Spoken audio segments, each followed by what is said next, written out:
the Miracle Kitty of Section B story, as promised. I did not want a cat, especially not in an RV traveling. Stinky cat box, yet another pet, but I caved. I wimped out. What a mistake. Do not get a cat. He was about 6 months old, too young to neuter. Male cats need to grow to maturity before the snip, so their urinary tract can grow to its proper size, so they're able to pass the crystals that form in their bladders from ash and manganese and cat food. And, it took about 3 days for this young Tom to completely ruin my RV. So, with the reasoning that it's already ruined, he stayed on. I mistakenly thought I could train that behavior out of him until he was mature enough to go under the knife, but then he ran off and didn't come back. I struggled with sadness, at the same time thinking maybe this is a good thing. I gave away the cat food and dumped the stinky litter. I was left with the constant reminder, seeing the destruction he left in my RV. Do not get a cat. Not only did he claw all the furniture and the shades, he broke favorite coffee cups by literally kicking them off the countertops. He chewed the wiring on my beautiful lighted palm tree, mangled several branches, chewed up the potted herbs. He would howl at night like a banshee. His number one goal every evening was to escape. I started calling him Schofield. He would literally be lurking somewhere, watching for his chance to dart out between my feet every time the door was open. 99% of the time I was ready and I would catch him or be able to get him to come back to me by luring him with food. The very few times he escaped, it never went well for him. He was a very small cat and always got his little butt kicked.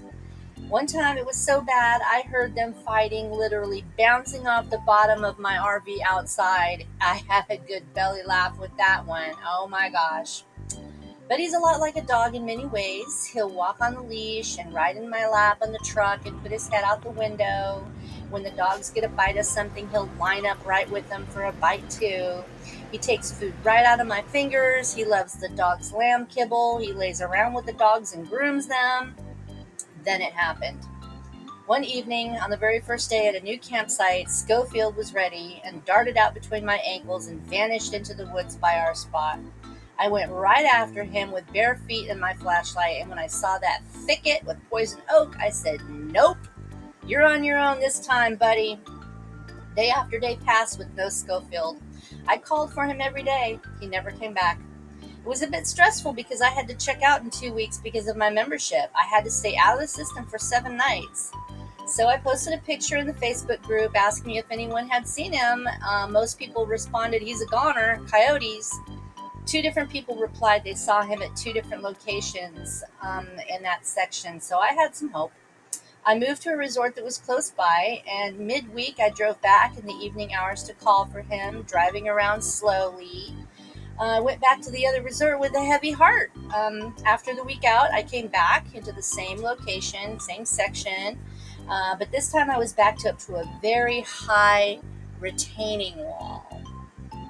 And I backed in. I hung out that evening with my flashlight and calling for him about every 10 minutes. So the Miracle Kitty of Section B, that forested area right over there has a creek in there, and I'm sure poison oak, and owls probably live in there that come out and hunt at night or in the morning or whatever, and that's where the Miracle Kitty escaped into the wild.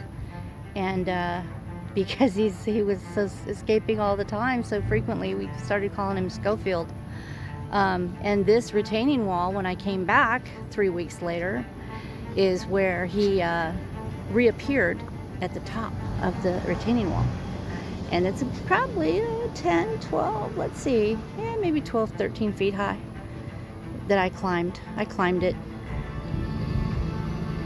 Wasn't hard. It's at an angle. You can't really tell, but it is. It's at an angle, and so you're not really climbing straight vertical.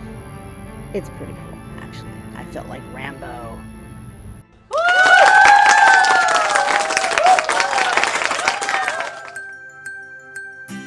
Here he is in all his glory, riding in Mama's lap. looking out the window. Does he think he's a dog, maybe? Do you think you're a dog? Oh, do you think you're a dog? There is the Miracle Kitty of Section B. Today, happy and healthy. Loves his favorite spot. He's like a jungle cat in a jungle tree on a tree branch.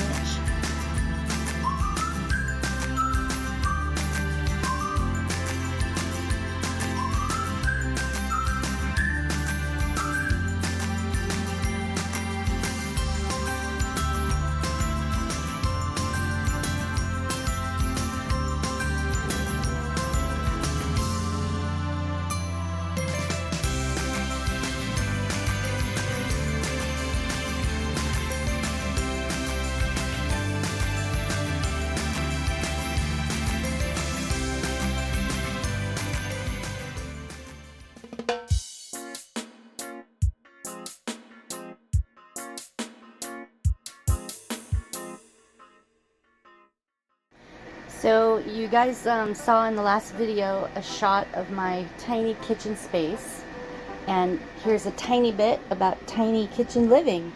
You only have, if you get a little RV like mine, a little travel trailer like mine, mine's 33 feet long. There's one drawer, one. That's it. But that's okay, because I learned how to do this as a young person with my grandparents who had RVs. This is my one drawer. I'm a cork hoarder. I have a problem with hoarding corks every time I open a bottle of wine. This is 3 years of corks, but I need to throw those away because it's just stupid. It's something silly that I do. But I have a basket so that I can take all of these out and clean in here easily. This drawer, you don't want to overpack it like mine is. Mine's too heavy. I've got a salt and pepper shaker, a potato scrubbing brush, my measuring thing for coffee, this silly lanyard that one of my kids gave me that I use to hold my P38 Army can opener, because can openers don't work, they break all the time. This one's tiny and it never breaks, and they work forever because the Army designed it, and the Army does everything the right way. So don't put too much in your drawer, because when you're going down the road, if that thing's too full of stuff, it will come open and slide open, and it could damage it because it's just on these little tracks.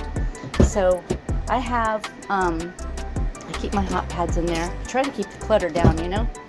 The bulk of the big cooking utensils I have in a tray down here in the cupboard. So this is like the kind of heavy stuff. The tongs, the spatula, the pizza cutter, things like that. Not the big knives, things like that go in this little basket thingy. And you want to put as many things as you can inside smaller containers. This is a pain, but that thing's worth its weight in gold. That's a rice cooker. That thing also makes soup. You use it for soup. But these little bin things, they keep everything from falling out. Because when you're traveling, things shift. And when you open the cupboard or the door or whatever, everything will fall out, like your refrigerator. So you want to have everything in these bins like this. These plastic bins. Everything that you don't want falling out when you get where you're going, you just put it all in these bins. And that's a little bit about tiny living storage. And you can have some glasses, a few, but keep it light, light plastic, just a few real plates for like steak night, because you can't do steak very well on paper plates. And you can have some really nice plastic plates from Target. They sell beautiful plastic dishes at Target that don't weigh anything. And then these are like plastic cocktail drink glasses, because you can't have glass at the swimming pool, and they don't weigh anything anyway. So there you go. So another thing about the kitchen, preparing food when you don't feel like cooking inside the RV, you're in a rush, or it's just you don't want to heat up the RV, or it's your travel day. This Power Parfait that I discovered on the back of a box of grape nuts is amazing. You just buy the frozen bag of fruit that you like. You buy some yogurt that you like or whatever else you might like that's not yogurt, and you put the grape nuts with it in layers, or you can use a different kind of cereal. But this has become one of my favorite breakfasts. It's no hassle.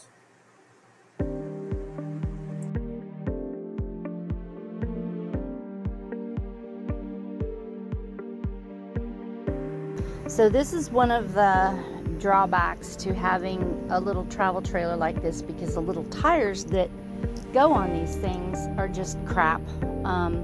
The big fifth wheels have much bigger, heavier duty tires, more expensive too, but I don't know what it is. I buy good tires. They're all made in China anyway, but I buy good tires, and I buy them with plenty of ply, and I drive carefully. I check the PSI before I leave. But this one has a slow leak, and I think it's got a faulty stem. So it's kind of a pain in the butt, but I can tell that it's gone low. So I'm going to pump it up to the right PSI, even though I'm not going anywhere right now. It's not good to let your tires go low like that. So you watch your tires. That's like the most important thing of all. And if you have the space, carry 2 spares, not just one. Because if you have a flat and then you get your spare on now and you're driving down the road and you no longer have a spare, it's kind of nerve-wracking. It's kind of stressful. So God is good to me. He takes care of me in a lot of little ways that are just little miracles throughout the day. This tire went flat after I arrived at my destination. It took about 5 minutes to go flat, but it didn't go flat when I was going down the road. Didn't blow out on the road. He waited until I arrived and got all backed in and parked and set up till the tire went flat. Then he let the tire go flat. Like, okay, I can deal with that. Get one of these hydraulic jacks. They will save your back. And now it's time to go enjoy a beautiful trip to the beach. Beautiful Galveston. Look at that. So pretty. Depends on which way you look at it. It has a blue. We are on the beach with the puppies inside our little fence, right on the water. And the waves are huge today. So beautiful out there. We're here for creature comforts. It's 77 degrees. And there's pelicans. They're so beautiful. Living the dream.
So it's a good idea to learn to be mechanical if you're not mechanical, and if you don't want to learn how to be mechanical or you just aren't inclined at all, have a little safety fund to pay somebody else to fix your stuff. I fixed this switch to my electric tongue jack by myself, after I found out I could buy the part not far from where I was located for 20 bucks. And I took pictures before I disconnected anything so I'd know how to reconnect it, and studied the parts very carefully, the electronics, to make sure I got the wiring configuration memorized correctly and pictures taken before I unplugged anything. And I switched out a brand new switch. Took me about half an hour for the old switch.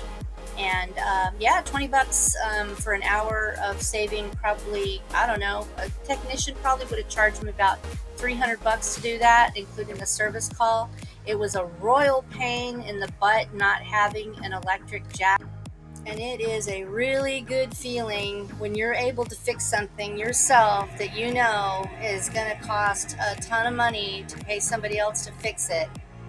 And the hydraulic jack is worth its weight in gold. So I think mine was like 40 bucks.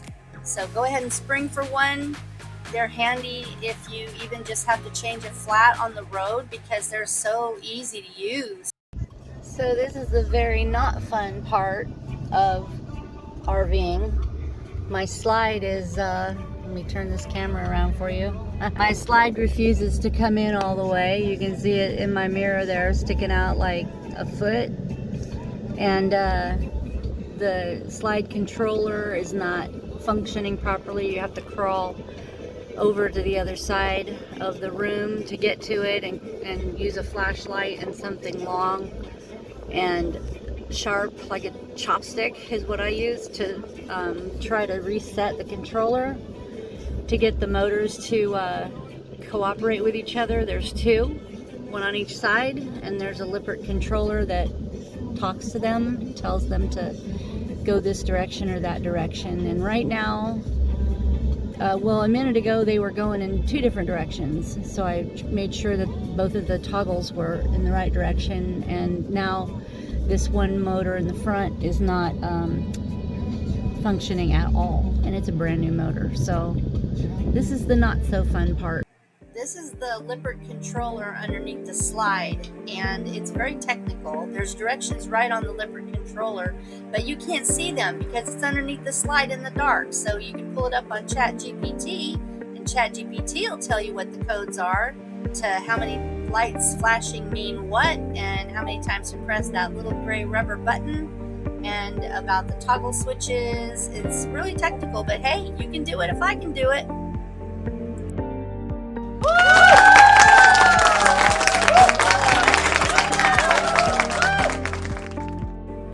Have a spare of everything. My power cord fried itself for some crazy reason, for no reason at all, only 3 years old, and it was a short one. And I luckily had a spare, a brand new spare, and I didn't know if it was a circuit protector, surge protector, or not, so I had a brand new spare of that too, and I just plugged in both of the brand new spares and saved the day. I was the hero. That's my travel trailer right there, but I cannot wait to go back to a fifth wheel.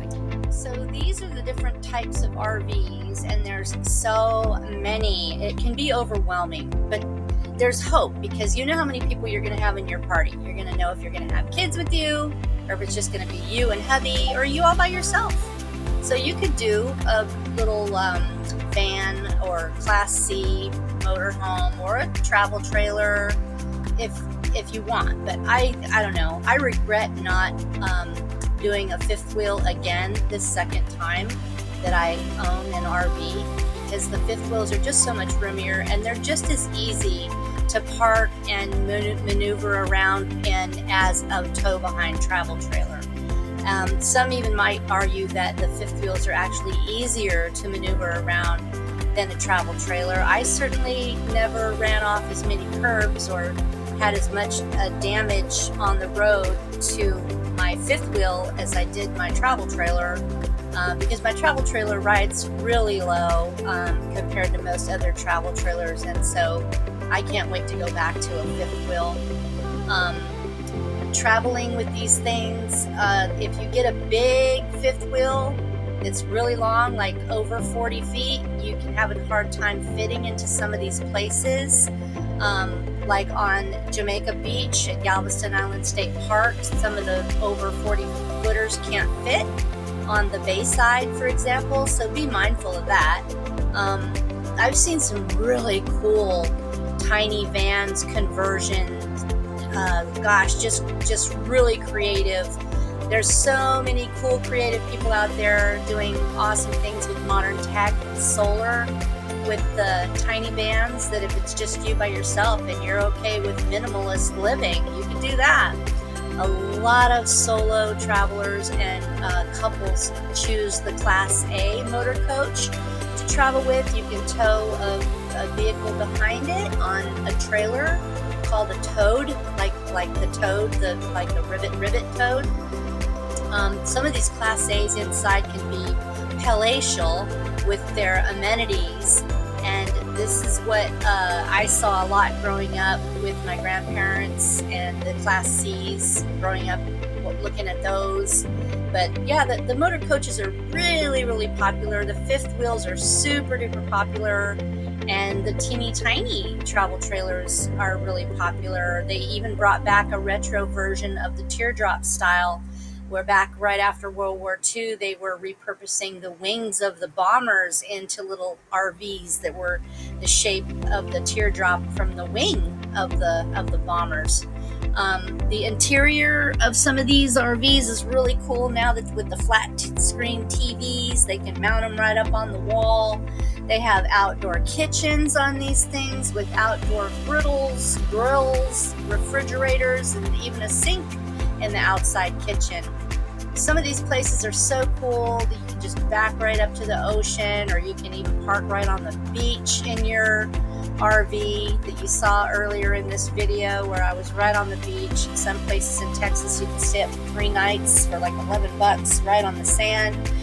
You just have to be careful of the tide. You don't want to get the tide creeping up and find yourself stuck.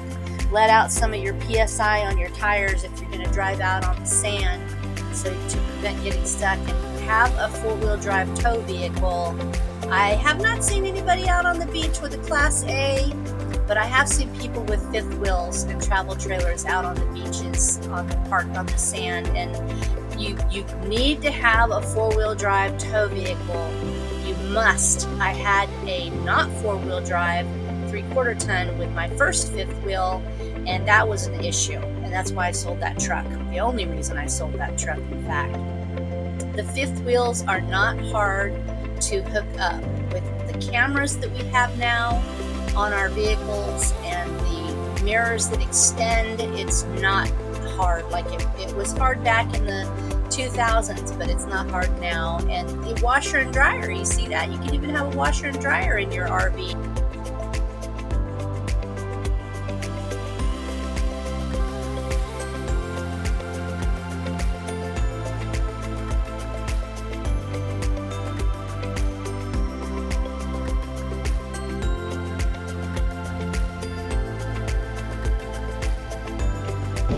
Spots are so cute, how they have them set up.